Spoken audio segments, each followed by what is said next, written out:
रात के लगभग 1:20 बजे कमरे में सिर्फ टेबल लैंप जल रहा था। आरव अपने प्रोजेक्ट के पन्ने पलट रहा था। तभी खिड़की पर धीमी ठक ठक की आवाज गूंजी। पहले उसने सोचा हवा होगी, लेकिन वो आवाज धीरे धीरे बढ़ने लगी, जैसे कोई उंगली से कांच पर खरोंच रहा हो।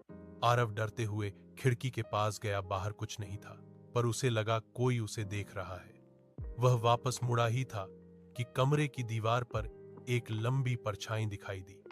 परछाई किसी आदमी की थी, लंबी, टेढ़ी, अस्वाभाविक, जैसे किसी ने शरीर को खींचकर लंबा कर दिया हो। सबसे अजीब बात, वो परछाई आरव की नहीं थी।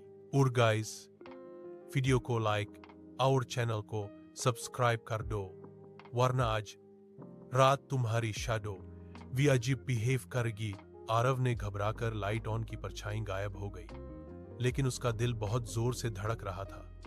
वह बिस्तर पर बैठा ही था कि ठंडी हवा कमरे में घुसी और सारे पन्ने उड़ने लगे। आरव ने आंखें उठाईं। अब परछाई सीधे उसके सामने फर्श पर दिखाई दे रही थी, धीरे धीरे उसकी ओर रेंगती हुई।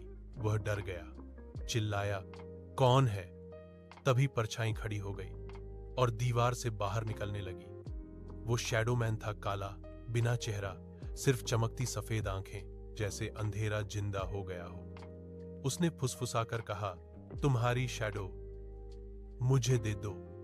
आरव ने भागने की कोशिश की, लेकिन उसकी अपनी परछाई धीरे धीरे उसके पैरों से अलग होने लगी।